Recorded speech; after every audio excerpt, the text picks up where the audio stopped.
പല ആളുകളും വിളിച്ചു പരാതി പറയുന്നൊരു സംഗതിയാണ്, ചെയ്യുന്ന കാര്യങ്ങളൊന്നും പച്ച പിടിച്ച് കിട്ടുന്നില്ല എന്ന്. എന്തൊക്കെ ചെയ്തിട്ടും ഒരു രക്ഷയില്ല എന്ന് പരാതി പറയുന്ന ആളുകൾ.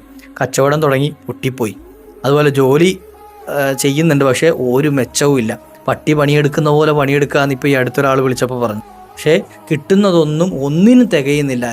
എന്ത് ചെയ്താലും ഒരു തടസ്സം, എന്ത് ചെയ്താലും അതൊന്നും സക്സസ് ആയി കിട്ടുന്നില്ല, ഒരു മെച്ചം കിട്ടുന്നില്ല. എന്തെങ്കിലും പരിഹാര മാർഗമുണ്ടോ, എന്തെങ്കിലും പ്രതിവിധിയുണ്ടോ? തീർച്ചയായിട്ടും നമുക്ക് ചെയ്യാൻ പറ്റിയ ഒരു അമൽ ഞാൻ പറഞ്ഞുതരാം. അള്ളാഹുവിൻ്റെ അസ്മാഉൽ ഹുസ്നയിൽപ്പെട്ട പവർഫുൾ ആ ഒരു ഇസ്മ.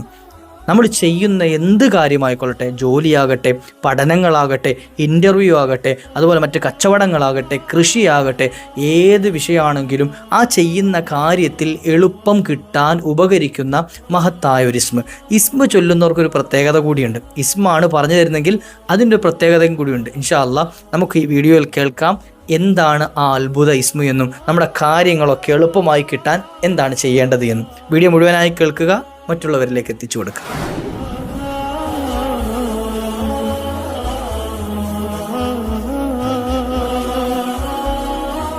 അസ്സലാമു അലൈക്കും വറഹ്മത്തുള്ളാഹി വബറകാതുഹു. ബിസ്മില്ലാഹി വൽഹംദുലില്ലാഹി അഊദു ബികലിമാത്തില്ലാഹി തമ്മാത്തി മിൻ കുല്ലി ശൈത്വാനിൻ വഹാമ്മ വമിൻ കുല്ലി ഐനിൻ ലാമം. അല്ലാഹു എല്ലാവരെയും ഖബൂലാക്കട്ടെ. എൻ്റെ പ്രിയമുള്ള ഉമ്മമാർ, സഹോദരിമാർ, പലരും സങ്കടം പറഞ്ഞ് വിളിക്കുമ്പോൾ, മെസ്സേജുകൾ അയക്കുമ്പോൾ പല പ്രതിവിധികളും പറഞ്ഞുകൊടുത്ത്, അള്ളാഹുവെ അതിനെല്ലാം നീ ഫലം നൽകണേ അള്ളാഹ്, അതിനെല്ലാം നീ അവർക്ക് ചോദിച്ചതിന്, അവരുദ്ദേശിച്ചതിന് നീ ഹാസിലാക്കി കൊടുക്കണേ അള്ളാഹ്.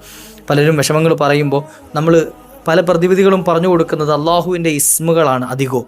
അള്ളാഹുവിൻ്റെ ഇന്ന ഇസ്മുണ്ട്, അസ്മാഉൽ ഹുസ്നയിൽപ്പെട്ട ഈ ഒരു ഇസ്മ നിങ്ങൾ ഇന്ന അമൽ ചെയ്താൽ മതി എന്ന് പല അമലുകളും ചെയ്തു കൊടുക്കുമ്പോൾ അതിന് ഫലം കിട്ടുമെന്ന നീയത്തോടു കൂടിയിട്ട്, പ്രതിവിധി അതിന് ഉണ്ടാകും, അതിനൊരു പരിഹാരം ലഭിക്കുമെന്ന നീയത്തോടു കൂടി ആരെല്ലാം ചെയ്തവരുണ്ടോ, ആത്മാർത്ഥമായി ഏറ്റെടുത്തവർ, അവർക്കൊക്കെ ഫലം കിട്ടിയത് അവർ വിളിച്ചിങ്ങോട്ട് സന്തോഷം അറിയിച്ചിട്ടുണ്ട്. അത് കേൾക്കുമ്പോൾ നമുക്കൊരു റാഹത്താണ്. അള്ളാഹു അത്തരത്തിൽ ചെയ്തു കൊടുത്ത എല്ലാവർക്കും മൻഫഅത്ത് നൽകി അനുഗ്രഹിക്കുമാറാകട്ടെ. പലരും പിന്നെ വിളിച്ച് സങ്കടം പറഞ്ഞ കൂട്ടത്തിൽ ഏറ്റവും കൂടുതൽ ഞാൻ കേട്ടൊരു വിഷയമാണ്, ഉസ്താദേ ചെയ്യുന്ന കാര്യം ഒന്നും മെച്ചപ്പെടുന്നില്ല എന്ന്. അതിൽ കച്ചവടം ചെയ്യുന്ന സഹോദരിമാരുണ്ട്, സഹോദരന്മാരുണ്ട്. അവരൊക്കെ പറയുന്നത് ചെയ്യുന്നുണ്ട് പക്ഷേ അതൊന്നും ഒരു ഉയർച്ച കിട്ടുന്നില്ല. ഈ ആമ എഴയുന്നത് പോലെ ആ ഗ്രാഫിക് ഇങ്ങനെ താന്നാണ് പോകുന്നത്, ഒരു മെച്ചമില്ലാതെ ഒന്നും ഉയർന്നു കിട്ടുന്നില്ല. ഇല്ലേ കച്ചവടത്തിൽ, അല്ലെങ്കിൽ ജോലി ചെയ്യുന്നുണ്ട്, പണ്ടുള്ള അതേ വരുമാനം തന്നെയാണ്, അതിൽ ഒരു ശമ്പളത്തിനൊരു വർധനവില്ല, ഒരു ഉയർച്ച കിട്ടുന്നില്ല, അങ്ങനെ പറയുന്ന ആളുകളുണ്ട്. ഇത്തരത്തിൽ സാമ്പത്തികമായി വലിയ ഞെരുക്കത്തിൽ, പിരിമുറുക്കത്തിൽ കഴിയുന്ന ആളുകൾ, അവർക്ക് എളുപ്പത്തിൽ ചെയ്യാൻ പറ്റിയ എന്തെങ്കിലും ഉണ്ടോ എന്ന് ചോദിക്കുന്നത്. വലിയ വലിയ സൂറത്തുകൾ ഓതാൻ അറിയാത്ത ആളുകളുണ്ട്, വലിയ ദിക്റുകൾ കാണാതെ പഠിച്ച് ചൊല്ലാൻ അറിയാത്തവരുണ്ട്, സ്വലാത്ത് പറഞ്ഞു കൊടുത്താൽ അതും ചൊല്ലാൻ അറിയാത്ത ആളുകളുണ്ട്. ഇത്തരത്തിൽ അറിവ് കുറഞ്ഞ ആളുകളാണെങ്കിലും അവർക്ക് ചെല്ലാൻ ഏറ്റവും എളുപ്പമുള്ളൊരു സംഗതിയാണ് ഇസ്മ എന്നുള്ളത്. എന്തുകൊണ്ടാണ് ഈ അസ്മാഉൽ ഹുസ്ന ഇസ്മുകൾ പറയുന്നത്? നമുക്ക് കാണാതെ പഠിക്കാൻ എളുപ്പമുള്ളത്, അല്ലെ ചൊല്ലി പരിചയമുള്ളത്, ചൊല്ലാൻ എളുപ്പമുള്ളത്, അധികം സമയം വേണ്ടാത്തത്, ഇങ്ങനെ കുറേ ബെനിഫിറ്റ്സ് എന്തുണ്ട് ഈ ഇസ്മുകൾ ചൊല്ലുന്നതിലൂടെ കിട്ടും. ഇസ്മ ഇപ്പോൾ കുത്തിയിരുന്ന് കാണാതെ പഠിക്കേണ്ട ആവശ്യമൊന്നുമില്ലല്ലോ. അതുപോലെ തന്നെ എന്ത് ചെയ്യേണ്ട, അതിനുവേണ്ടി കുറേ സമയം മെനക്കെടുത്തേണ്ട ആവശ്യമില്ല. ഇപ്പോൾ നിങ്ങളടുത്ത് പറയാണ് സൂറത്തുൽ ഹൂദ് അല്ലെങ്കിൽ സൂറത്ത് ഫത്ത്ഹ് പാരായണം ചെയ്യണം എന്ന് പറഞ്ഞാൽ ഈ ഫത്ത്ഹ് സൂറത്ത് ഓതാൻ കുറച്ച് സമയം വേണം. അപ്പോൾ ഒരു 10 ഫത്ത്ഹ് സൂറത്ത് ഓതുന്ന സമയം കൊണ്ട് നമുക്കൊരു 1000 എന്ത് ചെയ്യാം, യാ ഫത്താഹു എന്ന ഇസ്മ ചൊല്ലാം, ദിക്ർ ചൊല്ലാം. അതാണ് ദിക്റുകളുടെ പ്രത്യേകത, ഇസ്മുകളുടെ പ്രത്യേകത. അതുകൊണ്ട് തന്നെ പലരും ചോദിക്കണം, ഉസ്താദ് വല്ല ഇസ്മുകളും ഉണ്ടോ എന്ന്, ഈ കാര്യങ്ങളൊക്കെ ഒന്ന് റാഹത്തായി കിട്ടാൻ വല്ല ഇസ്മുകളും ഉണ്ടോ എന്ന്. തീർച്ചയായിട്ടും ഹബീബായ റസൂലുള്ളാഹി സ്വല്ലല്ലാഹു അലൈഹി വസല്ലം തങ്ങൾ പരിചയപ്പെടുത്തിയ മഹത്തായ ഒരു ഇസ്മ ഞാൻ പറഞ്ഞുതരാം. മഹാന്മാർ വിശദീകരിക്കുകയാണ്, ആരെങ്കിലും ഒരാൾ പറഞ്ഞാൽ യാ ബാഇസു, അൽ ബാഇസ് എന്ന അള്ളാഹുവിൻ്റെ ഇസ്മുകളുടെ കൂട്ടത്തിൽപ്പെട്ട ബാഇസ് എന്ന ഇസ്മിനെ ആരെങ്കിലും പറഞ്ഞാൽ, വമൻ അറാദ തസ്ഹീല ഉമൂരിഹി, ആരെങ്കിലും അവൻ്റെ കാര്യങ്ങൾ എളുപ്പമായി കിട്ടണമെന്ന് ഉദ്ദേശിച്ചാൽ, അവർ ചെയ്യുന്ന കാര്യങ്ങൾ എളുപ്പമായി കിട്ടണമെന്ന് ഉദ്ദേശിച്ചുകൊണ്ടാണ് ആ പറയുന്നത് എങ്കിൽ ഫൽ യുദാവിമ അലാ വിർദി യാ ബാഇസ്, യാ ബാഇസ് എന്ന ആ ഒരു ഇസ്മിനെ അവർ പതിവായി ചൊല്ലിക്കൊള്ളട്ടെ. എല്ലാ ദിവസവും എത്ര തവണ ചൊല്ലണം? 573 തവണ. 573 തവണ ബാഇസ് എന്ന ഇസ്മിനെ ചൊല്ലാനാണ് മഹാന്മാർ പഠിപ്പിച്ചിരുന്നത്. 573ൻ്റെ കണക്കെന്താ ഉസ്താദ് എന്ന് ചോദിക്കേണ്ട. മഹത്തുക്കൾ അവരുടെ ജീവിതത്തിൽ അവർ ചൊല്ലിയിരുന്ന, പതിവാക്കിയിരുന്ന, അവർക്ക് ഫലം കിട്ടിയിരുന്ന ഒരു അതത്, അവർ നിശ്ചിത അതത് കണക്കാക്കിയിട്ട് നമുക്ക് പറഞ്ഞു തന്നതാണ്.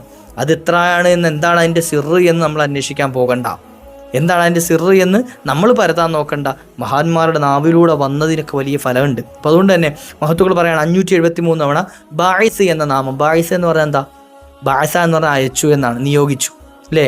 അള്ളാഹുവാണ് ബാഇസ്, നിയോഗിക്കുന്നവൻ അള്ളാഹുവാണ്. നമ്മുടെ കാര്യങ്ങളൊക്കെ ഏറ്റെടുത്ത് ചെയ്യുന്നവൻ, അതിനെ കൈകാര്യം ചെയ്യുന്നവൻ റബ്ബാണ്. എന്തിനെ ആർക്കൊക്കെ എങ്ങനെയൊക്കെ നിയോഗിക്കണമെന്ന് അള്ളാഹുവിനറിയാം. അപ്പം അത് കൃത്യമായി വിനിയോഗിക്കുന്ന അല്ലെങ്കിൽ ചെയ്യുന്ന അള്ളാഹുവിനെ വിളിച്ചിട്ട് പറയാ ബായിസായ അള്ളാഹ്, ഞങ്ങളുടെ കാര്യങ്ങളൊക്കെ ഏറ്റെടുക്കണേ എന്നാണ് പറഞ്ഞത്. ഞങ്ങളുടെ കാര്യങ്ങൾക്ക് എളുപ്പം ചെയ്തു തരണേ എന്നാണ് ചോദിക്കുന്നത്. ഇതാരെങ്കിലും 573 തവണ ചൊല്ലിക്കഴിഞ്ഞാൽ അള്ളാഹു സുബ്ഹാനഹു വ തആല സഹല അള്ളാഹു ഉമൂറ, അള്ളാഹു അവൻ്റെ അവളുടെ കാര്യങ്ങളെ മുഴുവൻ എളുപ്പമാക്കി കൊടുക്കും. അതെന്ത് കാര്യമാണെങ്കിലും, ബിസിനസ് ആണെങ്കിലും, അതുപോലെ തന്നെ ജോലിയാണെങ്കിലും, കൃഷിയാണെങ്കിലും, മറ്റ് ദാമ്പത്യ ജീവിതത്തിലെ പ്രശ്നങ്ങളാണെങ്കിലും ഒക്കെ അള്ളാഹു സുബ്ഹാനഹു വ തആല എളുപ്പം ചെയ്തു കൊടുക്കുന്നതാണ് എന്ന് മഹാന്മാർ വിശദീകരിച്ചിരുന്നു. അള്ളാഹു ജീവിതത്തിൽ പതിവാക്കാനുള്ള ഭാഗ്യം നൽകട്ടെ. ഇല്ലേ? ഇനി മറ്റൊരു കാര്യം പറഞ്ഞാൽ, ചില ആളുകൾ പറയുന്നുണ്ട് ചെയ്യുന്നുണ്ട് പക്ഷെ തടസ്സമാണ് എന്ന്. അക്കത് വീണ ഈ കെട്ട് വീണ് കിടക്കുന്നത് പോലെ തോന്നുന്നുണ്ട് എന്ന്. എന്ത് ചെയ്തിട്ടും എന്ത് ചെയ്യുന്നില്ല. അപ്പം ജോലി ചെയ്യുന്നുണ്ട് പക്ഷേ ശമ്പളം കിട്ടാനൊരു പ്രയാസം. കച്ചവടം ചെയ്യുന്നുണ്ട് പക്ഷേ അതിൽ ലാഭം പലയിടത്തുനിന്നും എന്ത് ചെയ്യുക, കച്ചവടം സെയിലാകുന്നുണ്ട്, സാധനങ്ങൾ സെയിലാകുന്നുണ്ട്. പക്ഷേ ഈ വാങ്ങിക്കൊണ്ട് പോയ ആളുകൾ അവർ പൈസ ഇങ്ങോട്ട് കിട്ടാൻ, അവരുടെ കയ്യിൽ നിന്ന് പൈസ ഇങ്ങോട്ട് കിട്ടാൻ വലിയ പ്രയാസം. ഇല്ലേ? മക്കളുടെ കയ്യിൽ നിന്ന് ചിലവിനുള്ളത് കിട്ടാൻ പ്രയാസം. ഇങ്ങനെ പറഞ്ഞ് പലരും പ്രയാസം പറഞ്ഞ ആളുകൾ. ജീവിതത്തിൽ എന്തോ ഒരു കെട്ട് വീണ് കിടക്കുന്നത് പോലെ ദാമ്പത്യ ജീവിതത്തിലുണ്ട് ആ പ്രശ്നങ്ങൾ, മക്കളുടെ ഇടയിലുണ്ട് പ്രയാസങ്ങൾ, കച്ചവടത്തിലും ജോലിയിലും ഒക്കെ ഉണ്ടത്. അപ്പം പഠനത്തിലുണ്ട് ആ വിഷയം, എത്ര പരീക്ഷ എഴുതിയിട്ടും അങ്ങോട്ട് വിജയിച്ച് കിട്ടുന്നില്ല, എന്തോ ഒരു തടസ്സം മുമ്പിലുള്ളത് പോലെയാണ്.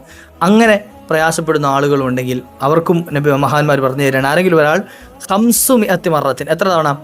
500 തവണ ആരെങ്കിലും ഒരാൾ യാ ബായിസു എന്ന ഇസ്മു ചൊല്ലിക്കഴിഞ്ഞാൽ ഹല്ല അഖ്ദഹു, അവൻ്റെ കെട്ടഴിഞ്ഞു പോകുന്നതാണ്. കെട്ടഴിഞ്ഞു പോകുക എന്ന് പറയുന്നത് എന്താ? ആ ആൾക്ക് എന്താണോ തടസ്സമുണ്ടായിരുന്നത് അത് അള്ളാഹു സുബ്ഹാനഹു വ തആല എന്ത് ചെയ്തും ഒഴിവാക്കി കൊടുക്കും. അള്ളാഹു അത് അഴിച്ചു കൊടുക്കുക, കെട്ടങ്ങട്ട് അഴിച്ചു കൊടുക്കും. അപ്പോൾ നമ്മുടെ കാര്യങ്ങൾ എളുപ്പമായി കിട്ടാനും നമ്മുടെ കാര്യങ്ങളിൽ വരുന്ന തടസ്സങ്ങൾ നീങ്ങി കിട്ടാനും ഉപകാരപ്പെടുന്ന ഏറ്റവും പവർഫുള്ളായ ഒരു ഇസ്മാണ് ഞാൻ ഇന്ന് പറഞ്ഞത്, അൽ ബാഇസു എന്ന നാമം. അപ്പം ചൊല്ലേണ്ടത് യാ ബാഇസു, യാ ബാഇസു, യാ ബാഇസു, ഇങ്ങനെ ചൊല്ലേണ്ടത്. യാ അല്ലാഹ് ചേർക്കണം എന്ന് കിതാബുകളിലില്ല. യാ ബാഇസു എന്ന് കൃത്യമായിട്ട് 573 തവണ ചൊല്ലുക, അല്ലെങ്കിൽ 500 തവണ ഈ തടസ്സങ്ങൾ നീങ്ങി കിട്ടുക എന്നുള്ള ലക്ഷ്യം വെച്ചുകൊണ്ട് ചൊല്ലുക. ഇൻഷാ അല്ലാഹ്. അള്ളാഹു നമ്മുടെ കാര്യങ്ങളൊക്കെ എളുപ്പമാക്കി തരുമാറാകട്ടെ. അസ്മാഉൽ ഹുസ്ന വലിയ പവറുള്ള ഇസ്മുകളാണ്. പല ആളുകളും പ്രശ്നപരിഹാരത്തിന് ചോദിക്കുമ്പോൾ ഞാൻ അധികവും അവരുടെ ആ ഒരു കണക്ക് നോക്കിയിട്ട് ചെയ്തു കൊടുക്കൽ അസ്മാഉൽ ഹുസ്നയുടെ അമലുകളാണ്.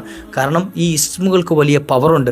അതുകൊണ്ട് പെട്ടെന്ന് അവർക്ക് ഫലം കിട്ടിയത്, മൻഫഅത്ത് കിട്ടിയത് അവർ വിളിച്ച് സന്തോഷം പറയുന്നത് നമ്മൾ കേൾക്കുമ്പോൾ നമുക്ക് ഒരു റാഹത്താണ്. അൽഹംദുലില്ലാഹ്, അള്ളാഹു ചെയ്തു കൊടുത്ത് എല്ലാവർക്കും റാഹത്ത് നൽകട്ടെ ഇൻഷാ അല്ലാഹ്. അത്തരത്തിൽ ആരെങ്കിലും പ്രശ്നപരിഹാരത്തിന് വിളിക്കുന്നവരുണ്ടെങ്കിൽ ഇൻഷാ അല്ലാഹ് എൻ്റെ നമ്പർ ഉപയോഗപ്പെടുത്താവുന്നതാണ്. കോൾ ചെയ്യുന്നവരാണെങ്കിലും വാട്സപ്പിൽ മെസ്സേജ് അയക്കുന്നവരാണെങ്കിലും ഇൻഷാ അല്ലാഹ് അവർക്ക് പറ്റുന്നത് പോലെയുള്ള പരിഹാരങ്ങൾ ഇൻഷാ അല്ലാഹ് പറഞ്ഞുതരാം. അള്ളാഹു സുബ്ഹാനഹു വ തആല എല്ലാ കാര്യവും റാഹത്താക്കി തരട്ടെ, മറ്റുള്ളവരിലേക്ക് എത്തിച്ചു കൊടുക്കുക. മറ്റൊരു അവസരത്തിൽ കണ്ടുമുട്ടാം. വആഖിറു ദഅ്വാനാ അൽഹംദുലില്ലാഹ്. അസ്സലാമു അലൈക്കും വറഹ്മത്തുള്ളാഹി.